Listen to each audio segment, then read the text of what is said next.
All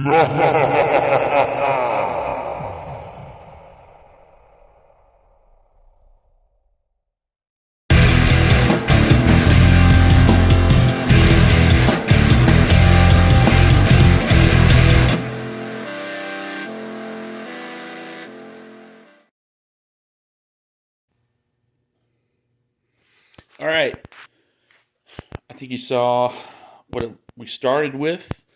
And if you go back in the episode, you can kind of see where we're at with the citrus strip, which, yeah, not a negative review, but not going to use that again. I ended up getting out the DA and going at it to ultimately mechanically remove it, which I was hesitant to do in the beginning, but it's all right. Kept it moving. Should have started there, but hey, live and learn, right? But here's what we got right now. This is after sanding it with 120, I think. Yeah, 120. I like these guys. Again, not a paid endorsement or anything, just something that works. You can go to your brick and mortar and definitely shop local if you can, but those Red Label guys, I actually found them from Forge and Fire, the knife making show. They're a sponsor, and I thought, hey, let's see what they got. I mean, they got what you need, so I'm looking for some oddball stuff from time to time, and ended up picking that up. Really doesn't matter what brand you use, but just want to show you the products and how I got to where I'm at. Again, use a DA, nothing fancy. I got a 5-inch and a 6-inch DA, and ended up using them both. I just cut the disc down to fit for my 5, and got a couple coats of this stuff on there. This is rattle can primer sealer, and the reason, well, I would have done this anyway, but there was a lot of talk about when you use a chemical stripper on these plastic body panels that this stuff leaches into the material because it's somewhat porous. It comes back out and pops through your finish. But again, you've watched the series, you've seen the car. It's the whole thing needs refinish, but why goof it up again if you can help it? So I got it off of there, washed it off, scrubbed it off, cleaned it off, got it as clean as I could before I started sanding it because I didn't want to push that into the material any further if it in fact was there. I don't know if they're right or not. I mean, they got a point, but they're using chemical strippers on boats and things, and that's not like steel to where it isn't going to soak something up. So I don't know. It's hard to prove without a scientific test, but why take the chance? And I was going to seal it anyway because, I was taught by a painter way, way better than me that, get it sealed up because then, it's going to keep anything underneath from coming through, and anything on top of that is going to stick to it if you prep it right. So where I would normally put, DP40 or something on a car that I was painting, I got this rattle can stuff. First time I used it, came out of the can, great. Not a really, picking Dupli-Color or anything off of over anybody else. Really, it just I don't want to mix paint systems, and the primer I got is also Dupli-Color. I got some white primer. Since we're going white, it just makes it easy to cover. So we start with that stuff. Next step is I'm gonna wet sand this with some 400, even though it calls for 320. But man, I don't have any 320, so we're gonna use that with this soft block that I got here. Had this for like 20 years or something. It's kind of warped and goofed up a little bit, but they're in a flat spot in this whole thing is a giant continually flowing compound curve through here. So if I went at it with a hard block like this, which again, I've probably had that since the 1980s, but you'd see everywhere I went. I mean, it would like facet it like a 8-bit video game or something. It would look like Minecraft. It would be just awful. Even in white, it would be so bad. So, even with something as I guess kind of medium fine as 400 grit that I'm going to use, you'll see it. And try to do it right, because this is a lot of work and it's a lot of expense. I mean, paint's expensive, the abrasives are expensive, and your time isn't free either. So I'm not saying you need to break the bank to do this stuff. Obviously, this is super low tech and pretty hillbilly here. We're which that's what I am. I'm all redneck. Proud of it, but we're gonna put our best foot forward and try to make this look good. Now, the other thing that I did is to kind of, we're fading into this other white here that is not going to match. If you saw that in the previous video, this is probably an Earl Scheib paint job. I'm going to call it that because of the legend of Earl Scheib. We're going to give him credit for it. But the white is completely wrong. I mean, look at this white door edge here and this original white Indy fender that I got, replacement fender. I mean, those might as well be yellow and orange. I mean, they're so far off.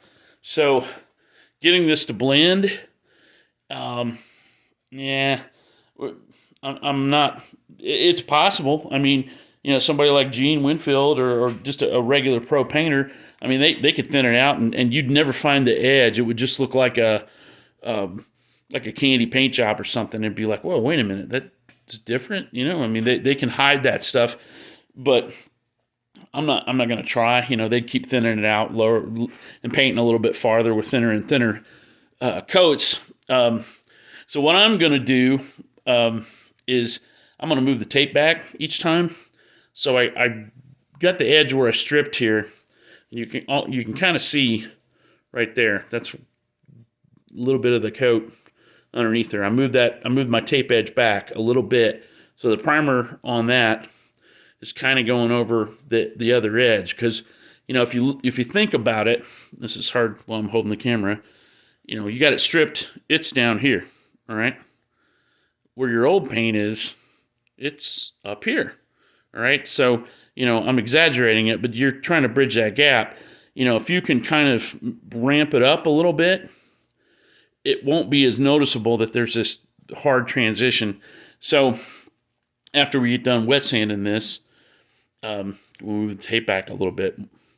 We'll put that white primer on there. And then when we start painting other successive coats of the finish, we'll move it back and back and back. I don't have to really do that on the bottom because it's all gray and it's the same color. So I still will do it a little, but it's not like we're trying to blend one into the other. So the other thing I did when I was actually spraying it, this is lighter through here. So I was hitting this, with the right amount of coats, but I kind of backed off on the edge where I knew I'd have to stop. I mean, there's a hard edge here, for the turn signal pocket. So we can hide that in there. But where it's really obvious right here, I'm going to try to blend that out. We'll see how it works.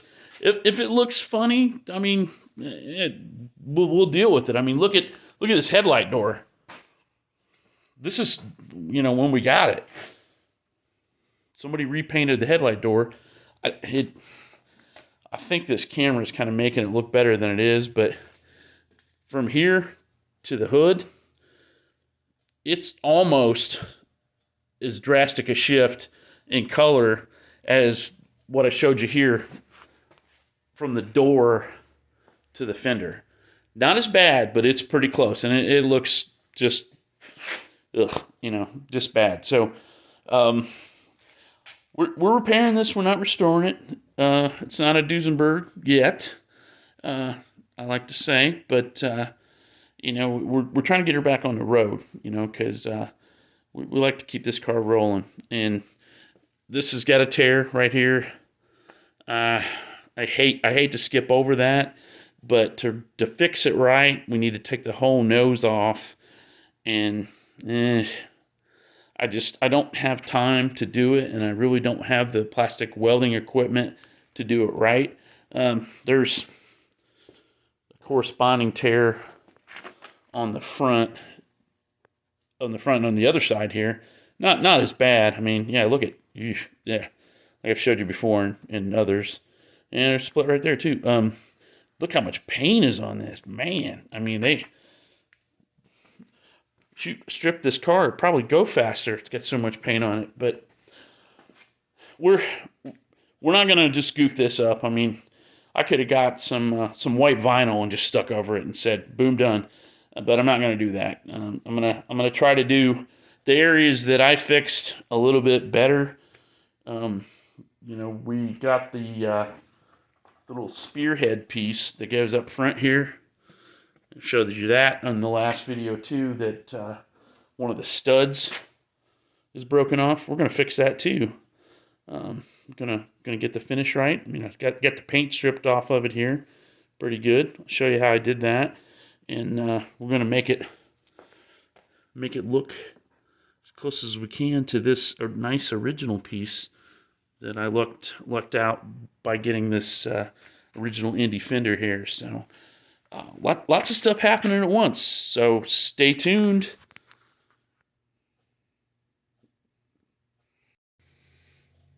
All right, here's with the masking tape and paper pulled off, and after I got after it with the 400 grit, just wanted to kind of level it out a little bit. I mean, it went down really good, but we're painting in a dirty garage here. This ain't no paint booth, obviously, with spray cans, and there's a trick to that. We're at the ragged edge of what you can cover with a spray can without getting tiger stripes in it, but it's fine. And I did break through in some spots. You can see with those black marks, that's the plastic underneath. And I didn't even really bother underneath the trim area here. This is where the side marker light, the new cool side marker light that you saw in the last episode, goes. And this little spearhead trim piece that we're going to fix. Could I have stripped that? Yeah, but I didn't. So it'll get covered up. It'll be all right. The back here, this trim piece is kind of interesting how they made it. It's molded in to the plastic. So we're probably going to have to paint that to match the rest of the stuff. I was hoping that the natural finish of the plastic was the same as the natural finish of this plastic, and it's not. I mean, this is like ABS or something, and I don't know what this stuff is. I mean, the other fenders are polyurethane, or this fender is polyurethane, the door panels and stuff. That stuff's pretty nasty. But this isn't. I don't know what it is, but we'll figure it out. When it comes time to repair this. That's on my Christmas wish list, is to get a really good plastic welder. And when I get one, we'll do a video on that, on how it works. But for now, we're gonna paint this up. So maybe tweaking, getting it painted black, and then figuring out what gloss level it takes to get this kind of finish, or at least to get the finish that goes on with the side marker light. That's really nice. It's a really nice piece, and then match it to that. So kind of got 3 different things going on there, but that's on down the road. Where I did break through, the right way to do it is to put another coat on it. I mean, to completely seal it, because obviously this is primer sealer. This isn't sealed anymore, right? We broke through to this plastic, but I don't know. It's the more I look at it, the more it's bothering me. But I'm also like, man, where do you stop? You know, I mean, even pulling the tape off, I pulled chunks of paint off of this here because the adhesion is so bad from, they just kept stacking layers and layers and layers and layers of paint to the moon, and that just doesn't work. I mean, it it can, but they didn't prep this right. I mean, this is roll the windows down and shoot, and uh, I guess I just don't want to make what I do look any worse than what they did. I don't think that's going to happen. I mean, you can't tell it, but I mean, I spent some time getting this gray on here. If you look back in the earlier episodes where the car's all white,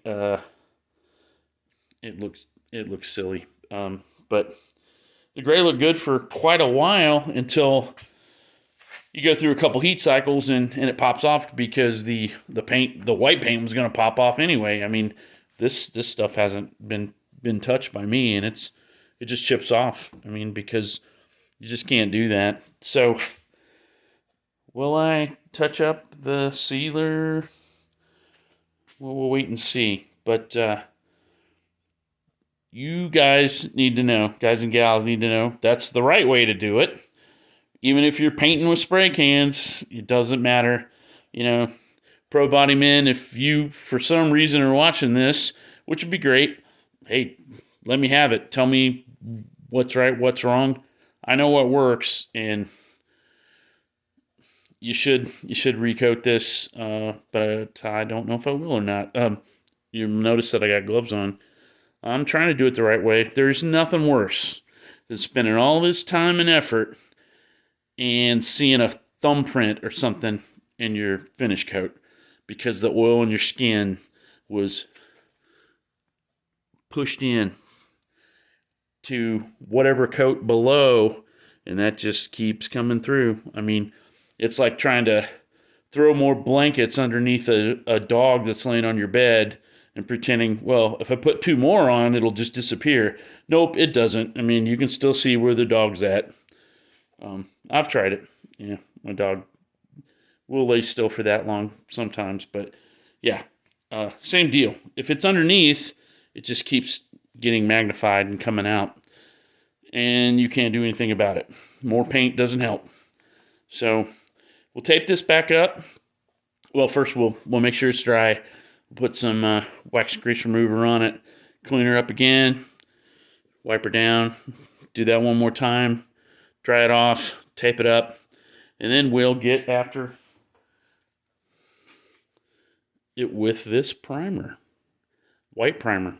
So that make it a little easier to get to that color instead of trying to cover up something dark. So more to come. Stay tuned. Hey, also, one more thing. Do not be tempted to reuse your old masking tape, masking paper, whatever. That's got overspray on it. If you wet sanded something, of course it's gotten wet. I don't care if you dried it or not. You're going to blow that garbage right back onto your finish coat or your primer coat or whatever. And like I said earlier, you can't just cover it up. It's going to be there. So, yep, more money, but you don't want to spend any amount and waste it. So, yep, retape it, remask it, do it over again, clean it up, blow it out with an air hose, wipe it down, clean, man. That's the only way. And in this environment that we have right here, it's a challenge, but got to put your best foot forward. Well, hey, I jumped ahead a little bit, and after I primed this upper portion here, I decided I was going to go ahead and put the gray down, charcoal, whatever you want to call it. I think it came out pretty good. However, my stop-start line that I decided on earlier, I think I'm going to change it. I can blend that in there. I mean, that's got some overspray on it, but man, just so many rock chips and stuff. I think I'm going to take it back to here. So I got a little bit more work. I mean, you got to stop somewhere because it just, this is so bad. That's not too hard. I can scuff this up, paint it, stop it, get that ready. This right here, man, I don't know. I mean, a big old chunk popped off here. I mean, this is from pulling tape off. I'm just like, ugh. You can't stop. And then this, I mean, good night. That looks like Freddy Krueger's forehead. I mean, it's so bad. So I just can't let that go. So probably, you can see my line here that I haven't blended here. This is just primer. But we're probably going to run, this around and maybe kind of taper it off into here. I don't know, catch that chip or something. But more work, and, you know, the whole thing needs to be repainted, but I'm trying to sort of minimize the traffic, I guess. I don't know what else to call it. That I'm doing here. Obviously, you know, this is the elephant in the room right here, but we'll do something with that. You know, maybe I'll put subscribe now, because you should, right? Over that. Nah, not really, but that's never going to be right. But if we get 21 feet away, it don't look so bad. Here's what I thought was kind of funny, actually, is if you look at the color of this white primer, it's supposed to be white, it almost matches this kind of off-white color of the fender, so you can see what we're up against here. Now, granted, there's an edge right there, you know, which we can blend that out. And this is primer, okay? This is not the top coat. And I'm going to put the actual paint codes, paint colors, whatever, and codes in the description for this video. So if you got an indie, you can find out, because if you get a white Fiero, this ain't the right color. They're not the same color. It's completely different. This is like a one year only vet color or something for this lower, and then this is something completely different. It's not the white that came on them. It took me forever to figure this out. I'd bought the gray a long time ago, so I knew that color, but the white, I thought, nah, there's no way, because it's so far off. There's no way it's wrong, you know, because I found it on, I think the Fiero Cave or something like that. An old forum that I think is kind of a zombie right now, but good information.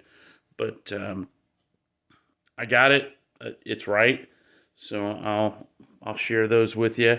This right here, this looks like somebody put duct tape or something on that.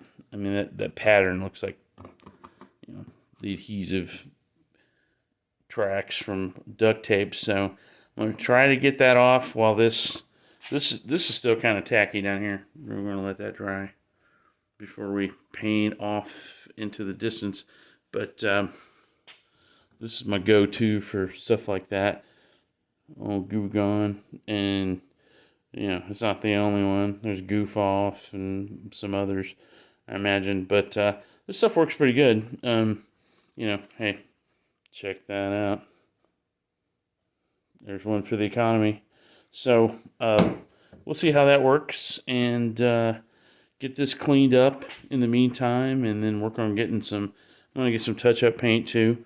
I know I'm all over the place. I mean, some of this stuff I'm taking it part of the way, and in other things I'm obsessing about getting it right, but I just don't want anything that I do to be, you know, a half measure. That's the clean way of saying it. So we'll get that much done, and if somebody said, hey, the rest of this car looks like, you know, some bozo did it, I'll be like, yep, they sure did. But this part, some other bozo did it, and that's me. Or at least a little bit better bozo.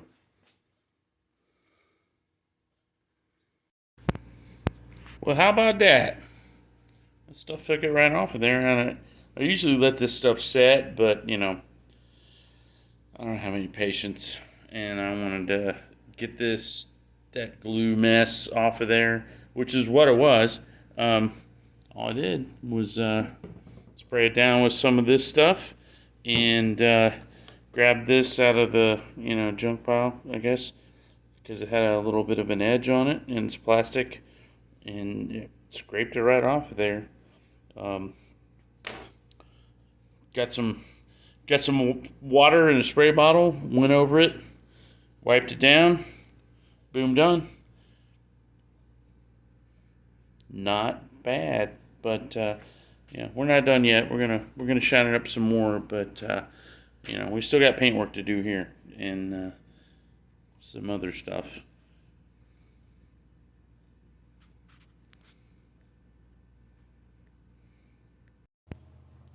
Okay, guys.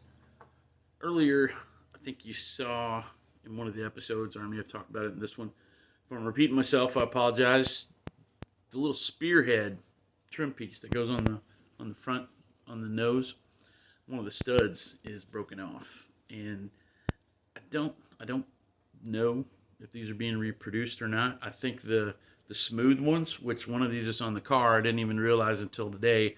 I got one old style, one new style on here.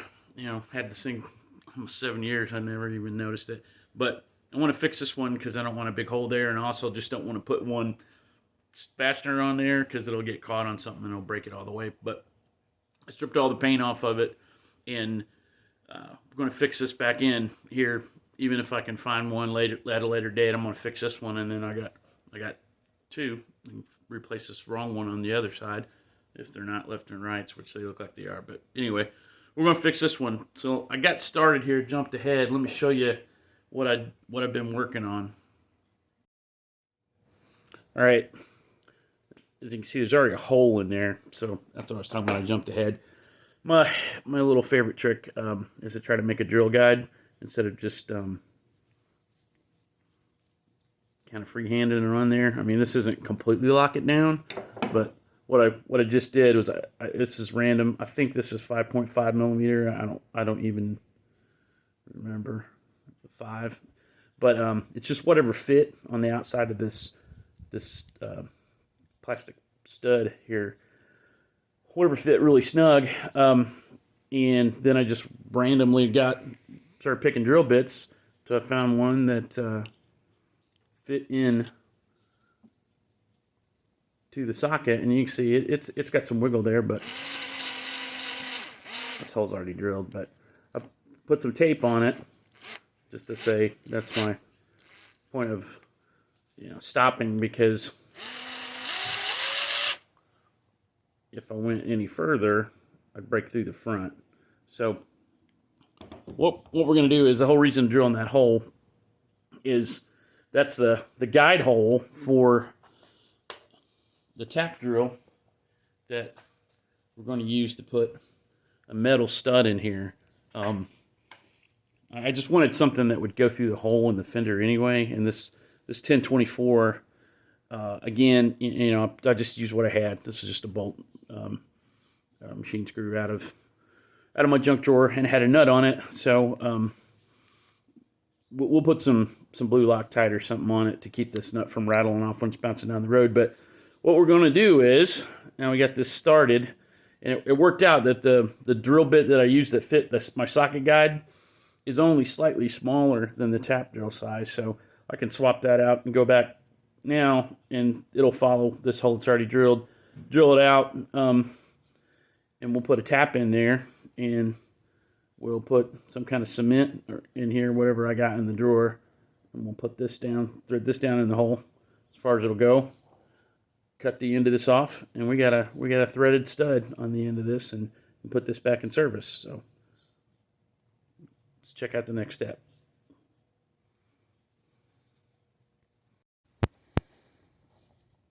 Well, hey, I kind of cheated. I was being lazy. but maybe it's being smart. I realized, this is plastic. This stuff isn't going to put up much of a fight. So I just kind of poured the coals through it and ran that screw in there. And of course, it split that side out there, but who cares? It's not stock anymore. This is all function. So it's in there. Got gloves on because it's got super glue on it, and I hate not having fingerprints, for a few days. So it's in there, pretty straight. We'll get it trimmed up, and this will be a usable part once again. Now, this is kind of silly, but if you want to get the tape measure out and, figure out how long this stud is, and assuming that they're both the same length, yeah, you could do that. Or you can just, it's going to be hard to do it one-handed here. I'll show you what I'm doing. Yeah, that's better. I've got tape on the top of my tool cabinet here. Got this flushed up against the edge.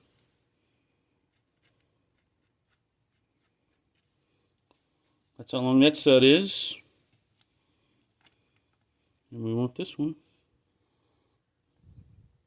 to be the same length. That is close enough for government works. You got some parallax error there from the camera, but it is in line. But I don't know whether that's any faster or not, but I don't have to remember a number that way. I just let it rock. Now, this is something that a lot of you know, but in case some of you don't, if you got to shorten a bolt or something like that, you can go chopping away at it, and then you got to try to dress the end of the threads. And I got a thread file, and you might get lucky. I mean, you may be able to take it in a grinder and just run a little chamfer on it, and it sort of creates a leader for the nut to go back on there. But just put the nut on first before you cut it. So when I cut this is probably going to be all raggedy. When I turn this off, it'll push those threads back out straight. It could make a funny edge or something if you got it all cut at an angle, but cut it as straight as you can, and then kind of chamfer that edge a little bit. I usually do that anyway. It just makes the nut easier to put on. And think about this when you're putting it on the car. I can see the outside of it here, but my hand's going to be up in behind in the inner fender doing it blind. So I want all the help I can get. And, we'll cut this down to length, we'll put a washer on it, put it on the car, and no one will ever know, except for all my subscribers.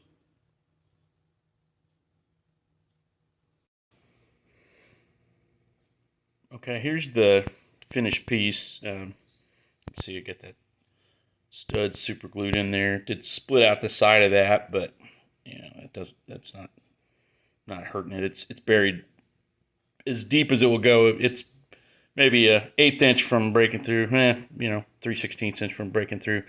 So it's in there. It's got plenty of support. And I didn't have a flange nut I wanted to use, and so I super glued a washer to that'll probably snap off as soon as I tighten it, but at least I won't have to fumble in the dark behind the fender here, trying to get a washer and a nut on there. I can put them on together. It came out pretty close to the signal light here as far as gloss level. I don't want this to fall off the hood, but what I used to paint it was this stuff here. And I didn't really care about the paint and primer aspect of it. I just wanted semi-gloss black, and I was in a hurry, and they had this on the shelf because gloss is way too shiny, and satin is too dull. So it's really kind of a couple grades below semi-gloss, actually. I don't have access to a gloss meter anymore, so I don't know exactly what that molded plastic part is, or what the stock piece is, which they're really close. This new turn signal piece that I got from Fiero stores is very nice, and it's a spot on match for the factory stuff as molded. And painting plastic is like painting concrete. I mean, what's the point unless you're wanting to change the color? It's just more work. But this was so bad because it had been, you saw it before.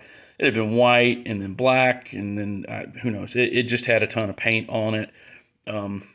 Probably three white paint jobs on it, and then of course I painted it black again because it looks silly, and so it got a little smaller when I stripped it here, but this is how it came out. So we'll get her back on the car. Okay. Next, we need to take this wings and wheel off of the damaged fender so we can put it on our replacement fender. A lot of ways to do this. What I like to do is just get some dental floss. I mean, you can use, I've seen people use fishing line, whatever, heat, whatever. The only thing to remember is don't go crazy and start trying to get a paint scraper or something in there, because you'll do two things. You'll scratch up the paint finish, which who cares on this one, but if you're debadging a car or something, that is obviously not what you want. You want to remove all traces of it. And you're going to probably damage the emblem too. This is already kind of bowed. It's hard to see in this, but the wingtips are pushed out. So I'm thinking before we own this, somebody probably tried to swipe this. I'm glad they didn't, because the original ones are not cheap. Now I've already kind of sawed through this a little bit just to speed up what we're doing, and you start getting in a hurry and you'll break the dental floss, but who cares? I guess you got more of it. Just sort of, you're just working it back and forth. And I had the waxed stuff. I don't think it matters. There's some flat dental floss too. That works pretty good. I mean, it kind of flips around in there, but it doesn't break as much. I don't know. Haven't done like a race to see which one's better, but this would be easier if I had this kind of bolted down or something. If it was on the car, it wouldn't be as bad, but you'd be doing it vertically.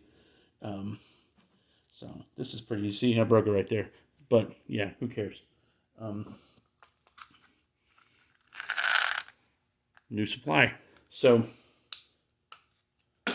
let her rip. Now when I worked for IMS, I had to design a logo for Ari Lyondike. They were giving him a Sportster 1200 custom, and they had me debadge it. It had a really cool, closing A emblems like this. It said Harley Davidson on them.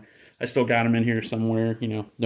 No way I can prove that that's what they're off of, but it was a pretty bike that I doubt that if he still got it, he probably never touched it. But it was like the MCI most popular driver or something, and I designed a badge for that and took the Harley ones off and put that new ones on the tank.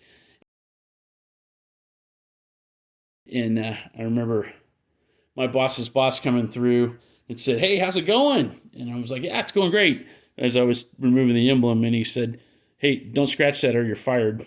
I probably scratched it, but there you go. See, it's off of there. And I tried to, I don't want to really pull up on it because that floss breaks, but you don't want to try to bend it any more than you have to. But look at the back of this. You can see there's several strips of this emblem tape.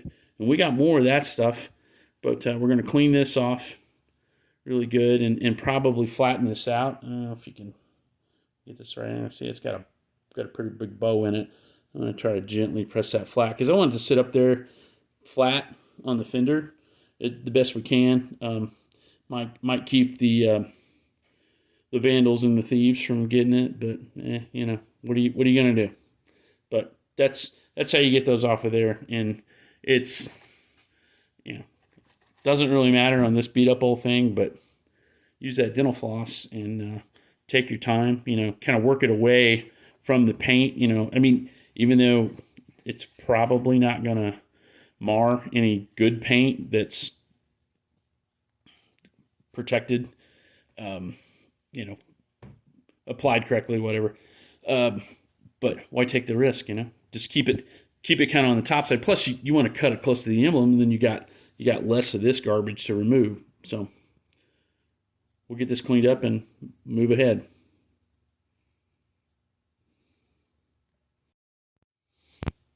All right, we got the residue or remaining tape off the back, here. I mean, there's some, this isn't the smoothest surface, so there's still some stuff kind of buried down in there. I really don't know what that is for. That is really odd. Almost like a pin that it had a stud or something coming out of there for some other application. Obviously not using it here, but just thought that was unusual. What I did is I took a razor scraper here, and I'm breaking the rule here. You know, you want to cut away from yourself if you can. But just kind of let the tool do the work, kind of slid it across, really kind of like what I did with the dental floss. I mean, just to get the big chunks off of there, and it's slow going. I mean, you know, get the edge up here and then, you know, work it away. If it's not cutting, if a razor blade isn't cutting this stuff off of there, change the blade. Because I remember from Boy Scouts, a dull knife is more dangerous than a sharp one because you're pushing harder and you slip and oops, stitches. So don't try to force it. Just let it cut. If it's not going to cut, you know, something's wrong. Look at this. Look at the situation. Maybe you got the wrong tool, but this is how I did that. You know, I just easily kind of slid it back and forth. I wanted to show you. This is just kind of a preference thing here. These two tools do the same thing. This is the one that I think you'll see the most. This is the most common, and they work, but the locking mechanism on these, and the handle, the whatever deploy trigger or whatever you want to call it, it's all tied together, and it's just like a piece of spring steel, and it's kind of a sharp edge there, and they tend to pop back when you're using them, which sucks, you know, because you're scraping something and the blade retracts, and you're like, you know, not what I wanted to do. They work fine. This is made by Hyde in USA, so hey, can't go wrong, right? Hyde makes painting tools, but they're fine, but these are way better. And there's no brand on them. I don't know what it is. Also made in USA, but just the locking mechanism is so much better. I mean, it's got a separate little piece here that when you're pushing on that, I mean, I think you could pound on this with a hammer and that blade wouldn't go back. I mean, you know, up to a point, but not like this. I mean, you can bump this thing and it'll snap back. But, you know, this is probably meant for scraping house paint, and I'm trying to scrape adhesive that holds car emblems on. So, you know, there is a little bit of difference there. What we're going to use is this stuff right here. You know, it's 1/4 inch, so we're going to have to stack it up. And I think I showed you earlier, there was a couple layers on this too, so they kind of did the same thing. We're going to have a lot more. I could have gotten wider tape. I mean, like any tape or, you know, 3M products, you know, they make it in multiple widths, but you know, I wanted to use this for other things because, you know, you get a real thin emblem or something, maybe that's all you need. So we'll run some strips across this after we get this really degreased and clean, and we're going to flatten it out some. Then we'll trim it all up really nice, and we'll put it on the car. Okay. Moving ahead, we got it flattened out. Might be hard to see, but I got a surface plate on the other corner of the garage here on my little metrology cart, and it's flat. I mean, it's flatter than it probably was from the factory. So, but this took a couple steps. I put it in the vise. I put a rag in the vise. I don't want to, you know, scratch it up with the vise jaws. Just laid a rag in there like a blanket and slid this down in between it and pushed it flat. I knew it wouldn't push it flat because there's a thing called springback in metal, and it's exactly what it sounds. You got something bent and you try to flatten it out. You can go to where you press it all the way flat, and then when you take the pressure off of it, it pops back a little bit, spring back. I mean, it's kind of the same thing. If you got a flat piece, you're trying to bend it 90 degrees, you bend it 90 degrees, it pushes back, and it's now 92. So, like a sheet metal shop, they're bending it a little past where they want to end up, 90 or 45 or whatever, to where when they release it, it will come back to 90. And they know how far to go. It's not a guess or anything, but it was a guess for me. And my guess was to get some, Dr. Pepper box cardboard, because you can't use any other soda. You got to use Dr. Pepper. That's not true. This was just, I wanted to use it as a shim, so I tried it just straight in like this. Hopefully this makes sense. Push it back flat. I had that kind of as a wedge, so it would kind of push it further than what I needed. When I let it go, it would pop back to straight. It worked single thickness almost, and when I doubled it up and hit it again, it pushed it that much further out, and when I let it go, we got this. So it takes some experimentation, but be aware of that. If you're like, I don't understand, I'm flattening this out and it's still curved or it's still bent, that it's spring back. That's going to happen. So be aware of that. We you can see this goofy stuff on here. That's that 3M tape. Now, I use the 1/4 inch, so there's several layers on there. 6 or 7 strips, several strips. But I got plenty of it left. I wanted the thin stuff, like I said, because I might have a thin emblem, and I don't want to get the big thick stuff and then I cut it all and throw it away. So, I got some trimming to do. We'll get the X-Acto knife out and we'll cut this up really nice. One thing I left out when I was showing you how I cleaned it up, I used my my Goo Gone adhesive remover.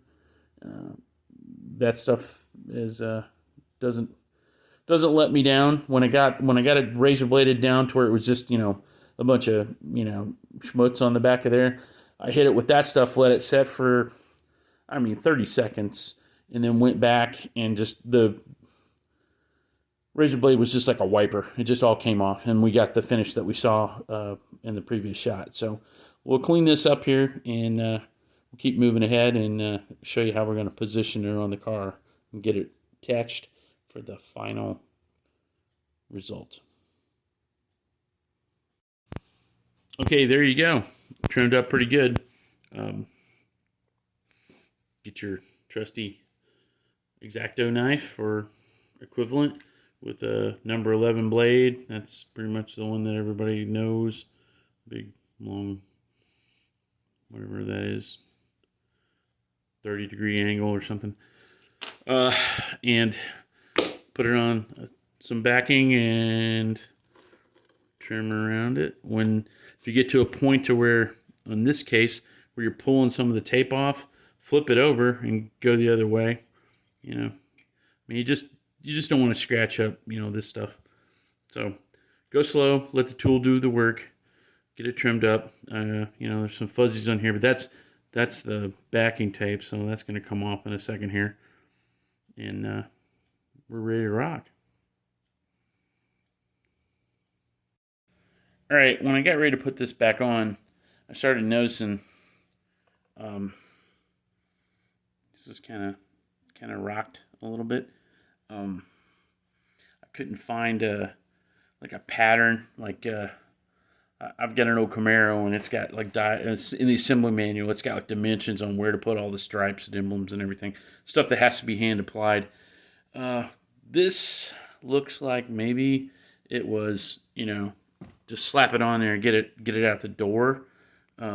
So because if you look at this fender, the replacement fender, and then the mirror image fender on the other side, they're all three in different places.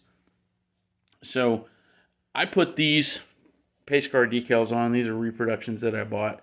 It had nothing on it when I got it. And some of them came that way. People bought them with the decals laying in the front seat, and they could put them on or not, and some people chose not to. This may have never had them on it, for all I know. I think, what's the point of having it if you don't have them on there? So I bought this set. The guy that was reproducing them, it held up really well, and I know they're on there right. It doesn't look like they are, because I've seen a lot of people that put them on and they line them up to this body line here, this trim piece, and that goes, it falls from the back to the front.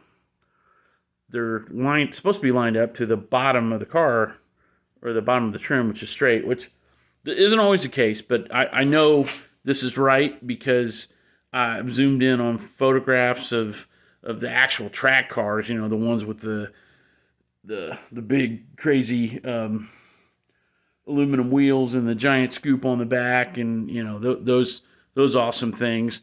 And this is how they're lined up. So I know that's on there right. I got it right, correct, from left to right. And what it looks like they're supposed to be is the top of the wheel is supposed to be flush with the top of the lettering here, or contact with that, and then angled properly. So this tape line, even though this fender is still loose on the bottom, if you pull the tape line taut and get it lined up, this tape line represents the top of that lettering there. So if we go on the other side here and take a look at what's going on and where it's at,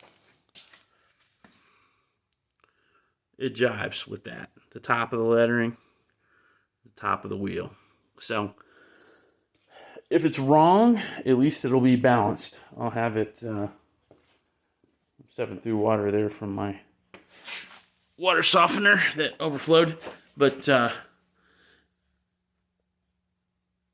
don't want it to be intentionally incorrect, although sometimes, if you're doing a super accurate resto, they do goofy stuff like that. I used to do that when I was reproducing old artwork. My boss hated that, but I was like, hey, somebody in the 40s or 50s made this old Melling racing logo this way, and we need to duplicate it, or we're doing that artist disservice. But I don't think this is really as much of a creative endeavor to put these on here crooked as it was more of I got to get on to my break or my lunch or something here, and let's stick this stuff on here and get out the door. So I'm not doing that. We're going to make them match left to right, or at least the best we can. So it's going to be in generally the same spot, but it's going to be, the wingtips are going to be parallel to this line here. Well, hey kids, that's all we're going to do for this episode. It's still a 21 footer, but she came out way better than I expected. Got a lot more to do. We got to get the inner fender in there for cosmetics. Of course, we got to do the front suspension stuff, and we got to do something about that rocker panel cover. Can't just leave that open. So, not sure about that yet, but trim matches up pretty good. We got the split in the nose, but we knew about that. Got the huge mismatch on the hood and the fender, but hey, we're going to get her back on the road. So, you got to remember, do your homework, like, subscribe, share, and as always, dare to be different. See you next time on Smith Motorworks.